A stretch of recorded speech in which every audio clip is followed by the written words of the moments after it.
Sorry. Great. Hmm. Yeah, what was your last question at the time? Ya di negara maju itu ya apa?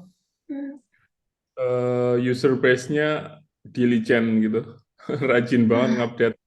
ya. Nah, itu bener banget sih. eh Bentar ngomong-ngomong gue nggak bisa ngeliat slide gue. Oh gini. Eh, ya itu bener banget. Em, which is makes our life easier as a developer in a, in a developed world. Kita bisa eksperimen eh, sama newest API.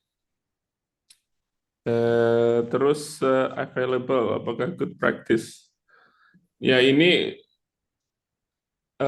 kalau kalau aku bilang sih bukan masalah best best practice, tapi masalah eh, menggunakan API terbaru gitu. Dan itu di kalau opini pribadi aku sih itu salah satu requirement for running for developing a secure software using the latest API because it's most likely include include the bug fix and security patches, that kind of things. So available itu kalau menurut aku sih bukan masalah best practice. Sorry. Kalau kalau mengambil sudut pandang itu berarti ya best practice sih.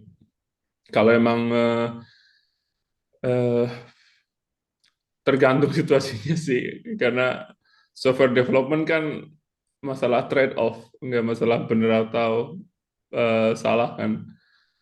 Kalau kalau apa meng intrad ah, aku nggak bisa ngomong bahasa Indonesia sih. Sorry, it's been a long time. No, I mean I rarely speak Indonesian. Kalau kalau make available terus itu bikin hidup kita susah ya mungkin perlu dipertimbangin. Kemarin Maksud mikirnya gini sih kayak kalau misalnya dipasang di banyak tempat nanti pas mau nyopot available-nya lagi hmm, jadi repot nggak ya? Maksudnya kayak di banyak titik dan itu available-nya kan bisa misalnya iOS 13 nanti ada yang 14 ada yang 15 kayak mending diseragamin semua misal kayak mau pakai yang latest teknologinya itu kayak langsung diupdate pas minimum versionnya itu udah naik atau gimana. ya itu ada dua hal nih yang Reta eh, sebutin. Pertama, yang available itu kita biasanya make available yang seragam. Jadi nggak ada tuh available 13, terus available 14, available 15. Hmm. Jadi eh, available-nya diseragamin. Nanti kalau upgrade tinggal Oh, eh, available-nya dinaikin gitu. Itu satu. Terus yang kedua, eh, ya yang kedua yang Greta mention itu apa? Target deployment-nya dinaikin itu the preferable way. Itu yang apa sih bahasa Indonesia? Itu yang di direkomendasikan gitu. Ya, terus balik lagi ke pertanyaan Reta, di negara maju tanpa apa usernya itu early adopters gitu. Jadi itu emang yang poin kedua itu bump bump up the deployment target. That's the most preferable way, and it's easier here in the in the developed market than in mhm. developing market, I believe. Yeah, again, it's all trade-off. So ya harus dipertimbangkan sama harus didiskusikan sama tim resource-nya gimana, banyak yang ngerjain apa enggak gitu. itu sih. Oke, gue mau walk through the slides real quick, and then we can catch up with another Q&A. What do you think? Okay, okay, fine with me. Yeah, this is a modern Apple platforms development. I said Apple platforms because I work with iOS and tvOS now, so it's not only applicable for iOS, but I would say it's the entire Apple platforms because they have a unified API, except for the UI API, I would say. Okay, you might be wondering why on earth people still using Objective-C. Di codebase kita masih ada 13%, 15% Objective-C. Jadi nggak 100% Swift. Of course, if you start a new project, you should definitely use Swift. So language of choice is the first thing to consider. And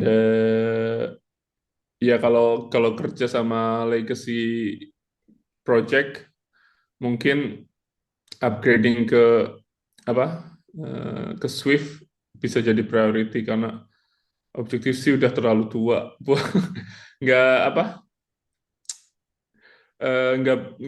nggak bisa fleksibel aplikasikan API baru itu sih. Itu dari sisi bahasa. Kalau di Reta kerja ada Objective-C-nya apa nggak? Aku lupa Enggak, deh. udah full Swift. Swift ya. Nah, that's a good start. And yeah, I mean the benefits is the trade-off is way better than choosing Objective-C, I would say. I cannot mention one by one, but we can maybe I can write a blog post about it, but that's for another session. Storyboard. When I first got into Apple development, it was storyboard based, dan it's a recipe for merge conflicts.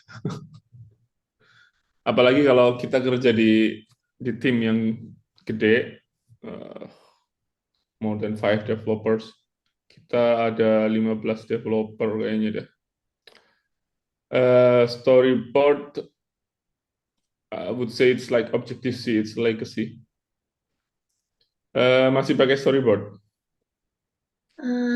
Masih, tapi bukan yang ada segwi-segwinya itu sih. Udah XIB per satu page-nya. Ya, itu aku bilang sih buat belajar oke. Tapi kalau udah timnya udah gede, that's a recipe for merge conflicts. That will make our team unproductive because we will deal with the merge conflict and stuff instead of actually solve the problem. Waktu awal aku join perusahaan ini agak kagok juga karena sebelumnya di perusahaan sebelumnya lebih mix, ada storyboard, zip file sama code based layout UI.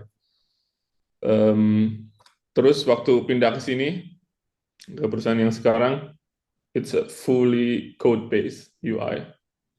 So I had to kind of like adapt my skill in developing the UI. Ya ini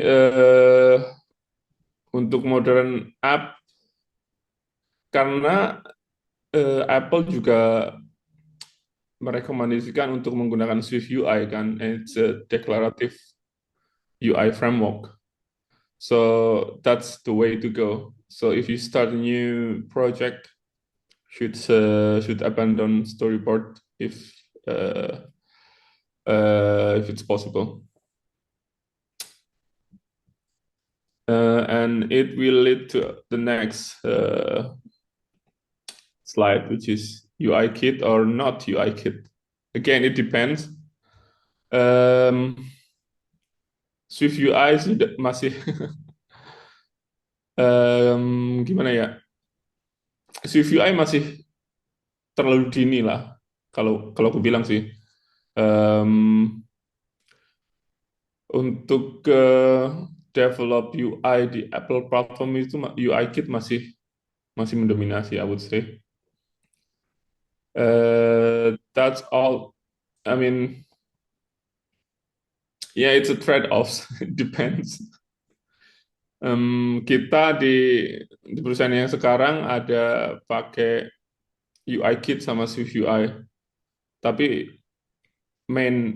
our main framework for developing the UI for our apps, it's mainly based on UI kit. Jadi kita mix Swift UI itu komponennya dari semua UI code base-nya paling berapa ya? 10% masih, maybe 15%. I don't know. But UI, it depends. You should understand the code base and because Swift UI is not that flexible as UI kit. Maybe not flexible, not is the right word. Maybe not mature enough. Itu di sini ada yang mau ditambahin? Belum sih. Udah pakai Swift UI apa belum? Belum, masih full UI kit. Yeah, but the thing is, Apple will definitely promote Swift UI more in the future. That's it. Ini lebih spesifik ke layout sama desain aplikasi yang kita kembangin. Di perusahaan aku sekarang, di perusahaan streaming, you can imagine a layout based on movie titles and series title. Jadi itu banyak grid layout, terus scrolling layout, vertical, horizontal. I should have put the design, but dulu waktu aku awal jadi iOS developer masih delegate based UI. Kalau pakai collection view nggak? Collection view jarang sih, banyakannya table view. Table view ya. Ya, dulu aku di perusahaan pertama, di waktu kerja pertama jadi iOS developer tuh UI table view base. Itu ya itu sangat simple sih menurut gue. Jadi row and then section, terus delegate based. Nah, kalau lebih modern itu kita pakai compositional layout. Kalau di collection view, aku nggak tahu kalau di table view sih. I would say arguably we should move away from table view because the collection view is, well, it depends. Really, it's a software development. Yeah, for a simple layout, I would say table view is okay. But if you want to introduce like horizontal scrolling with multiple items and maybe grid layout with the items different sizes, you will definitely need a collection view. And the API-nya itu agak similar, agak sama sih collection view sama table view. Jadi awalnya itu delegate based. You provide the view and then you set up the delegate, you set up the data source, and then you conform the protocols in the view itself. Dan itu teknik lama.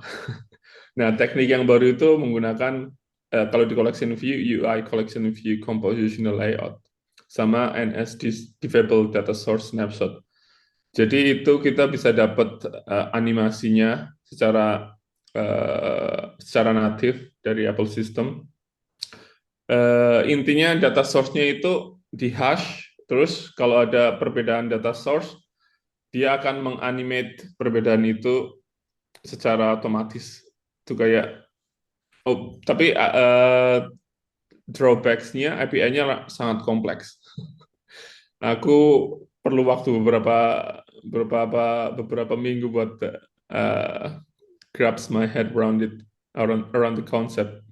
Jadi upgrade dari delegate based collection view ke collection view compositional layout itu butuh waktu. Ya tergantung resource kita sih sebenarnya. Jadi itu modern collection view. Jadi get rid of the delegate base as soon as possible, if it's possible, because it's all trade-off. Terus itu tadi semua tentang UI kan. Nah sekarang networking. Of course, the latest would be Async Await. Itu kayaknya Apple tuh kayak pengen catch up sama programming language yang lain sih, karena pertama Combine itu upgrade networking layernya Apple platform waktu itu untuk catch up sama reactive programming, I believe, because we had reactive Swift, if I'm not mistaken. Yeah, what I'm trying to say is that start using Combine and Async Await, it's possible. That's the modern way of doing networking on Apple platforms. And the closer, I don't remember why I put it here because that's part of the language construct itself, I think. Networkingnya di project Reta sekarang gimana? Pakai apa? Reactive sih, Reactive Swift RX. RX Swift ya? Yeah, that's third party, right? Yeah, third party. Yeah, that's also that's a good start, I would say, because since I think I have another slide. Nah, this one. If possible, use a built-in native solution instead of third party. It will bring us closer to the system. Of course, the trade-off would be no. I would personally prefer to use the native implementation. In this reactive programming case, it would be Combine, and that's also the case with our company. Yeah, we move away from third-party libraries into the native libraries as close as possible, as much as possible. Itu reason kenapa harus yang native itu, apakah karena third party itu lebih kayak nggak bisa dikontrol over atau yeah, that's also the one of the reasons. We don't want to rely on things that we cannot control. That's true. Because pada suatu ketika kita perlu modifikasi third party library, tapi kita nggak bisa kita push changes kita terus merge ke upstream branch right away. So we have to clone the repo, and then we develop our own version of that clone. Then we use it. That's cumbersome, and yeah, in every situation we will always prefer to using the native API. And what else? Yeah, again, in every software development, it's all depends. It's all trade-offs. So you have to understand the trade-offs. Yeah, that's at least our take and my personal take as well. I think this slide is more about the package managers than the third-party libraries, but they are all interconnected. Jadi di project kita waktu aku pertama gabung itu kita pakai Carthage sama Cocoa Pods buat package manajernya. Waktu itu Swift PM SPM Swift Package Manager udah available sih, cuma belum mature banget kan. Jadi kita masih pakai Carthage sama SPM. Terus kita get the read, kita buang, kita what do you say? Buang. Ya kita buang the Carthage-nya, and then now we still have some libraries managed with the Cocoa Pods. And some of our libraries are mostly Swift Package Manager now. Yeah, SPM over third-party package manager, which is currently Carthage and Cocoa Pods, I believe, the de facto standards. Do you use package manager or something like that? Yeah, using Cocoa Pods. Yeah. Yang SPM itu apakah load-nya akan lama ya? Soalnya like I ever try implementing SPM, tapi kayak pas buka project-nya itu kayak load so long. Yeah, that's yeah, that's the drawbacks of Apple development tools, I believe. Sometimes it's not really reliable, but now we rarely have that issue, to be honest. So maybe it mungkin karena kita pakai latest API as soon as possible kali ya. Karena yeah, we never had that kind of issue, I would say. Let's see what is the next. Okay. Masih di SPM. Kita pakai metode, kita struktur project kita itu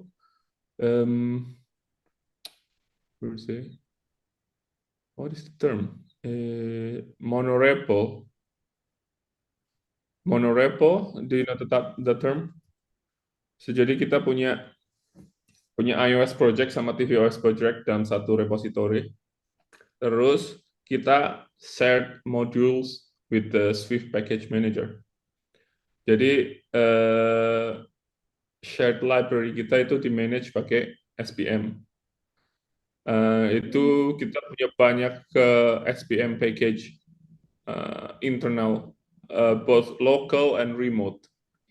Jadi yang remote itu kayaknya analytics, yang internal itu lebih ke data modelnya. Maybe I'm wrong. I need to check it out again. So in this way we can separate the build process, and jadi itu bisa, karena kalau di Xcode project dulu waktu awal-awal aku develop Xcode project itu slow because we have to build the entire project for every changes. Dengan SPM misalnya shared code ke Swift module, kita bisa build per modul. Jadi kita build modulnya, terus app size-nya jadi lebih kecil kan, jadi build-nya lebih cepat. Itu lebih cepatnya tuh kayak banget gitu lah. Karena kita nggak perlu build kode yang nggak berubah gitu. Misalnya kalau kalau di case kita itu data modelnya kan udah terpisah di Swift Package Manager. Kalau kita ada modifikasi di data model layernya, kita cuma build SPM itu doang. Jadi nggak Hmm. nggak build the entire target for the app itself. You know what I mean? Ah, jadi Ya, pembagian layer itu jadi kayak satu layer itu dimasukin ke one module. ya, true. Jadi Uh, modulnya itu per layer ya, not feature. I mean sub feature. yeah, that's also possible, but we now only do per data model, for example, and then the networking layer. Those are the two components that were easily detached from the app components and can be shared between targets. In our case, tvOS and iOS. So that was really good move from us. That itu mempercepat build-nya dengan sangat. Apalagi ya? Hmm, ya kita juga bisa approach modularisasi seperti ini buat feature base juga sih. Misalnya login screen, kita bisa pindah ke modul sendiri dan itu eh, kalau ingat dulu aku SharePoint free ada yang ya how to say mereka merekomendasikan hypermodularization. Jadi kalau bisa pisahin semua komponennya di dalam Swift package, terus develop per modul gitu. Dan itu mempercepat build dalam dalam proses pengembangan, sangat mempercepat proses build-nya. Berarti Gitu each sih. package-nya itu di repo yang berbeda ya, nggak dalam Gak satu harus, project itu gak ada harus di dua. repo yang berbeda. Kalau di kasus kita, kita kan monorepo. Jadi semuanya di satu repo. Cuma itu different Swift package. Dan Swift package itu bisa bisa berada di luar repo, jadi independent repo, atau bisa di dalam project itu sendiri. Jadi nggak harus keluar dari project itu. Kita yang data layer, networking sama data model itu kayaknya masih dalam satu project. Yang analitik udah di luar repo. Jadi kita pakai remote Swift Package Manager. Jadi kalau analoginya sama CocoaPod ya pod install bla bla bla.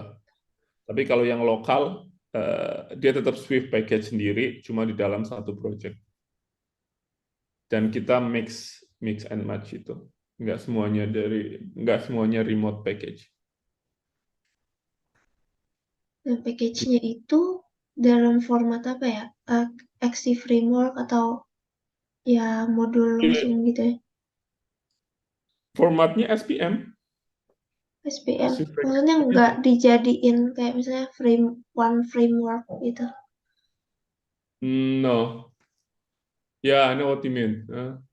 No, no, because S code will manage dependency. That's why it's called dependency manager, because if one package depends on another package, and another package depend on another package, they will somehow resolve.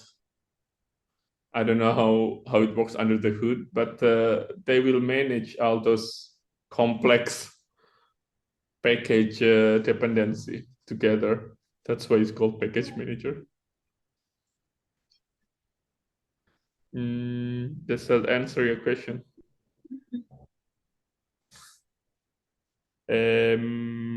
Yeah, that was my slides. Q&A, whatever it is. Jadi, kayaknya udah ditanya semua tadi sambil jalan sih. Ya, gitu sih. Then let's catch up again on the chat and see if we need another session or not. Oh ya, aku kan tadi udah bilang ada YouTube channel, but belum maksimal sih, masih sibuk kerjaan. Jadi rencananya mau bikin tutorial gitu bahasa Indonesia, walaupun sekarang masih amburadul bahasa Indonesia. Tentang software development mix. Karena aku nggak bisa nemuin tutorial bahasa Indonesia tentang topik-topik yang advance gitu. Di sekolah coding aku pernah nyoba JavaScript, React, bla bla bla, nggak ada iOS. Terus aku pengen iOS belajar emang susah kayaknya resourcesnya. benar resource bahasa Indonesianya susah. And ya itu Kak, alasannya. Terus kedua, buat topik-topik yang advance, kayak aku sekarang kerja lebih ke back end sih. Jadi Docker, containerization, cloud, terus serverless framework kayak gitu. Nggak ada sama sekali tutorial bahasa Indonesianya. Jadi kayaknya aku pengen belajar sambil mengajar. Does that make sense? Jadi gitu sih. Jadi aku pengen eh aku mau upload ini ke YouTube channel itu kalau boleh. Aku nanti share linknya di WhatsApp. Oke. Okay, if Oke. there's nothing else, we can finish it now and have a nice weekend. Oke, thank you. Thank you. Bye. Bye.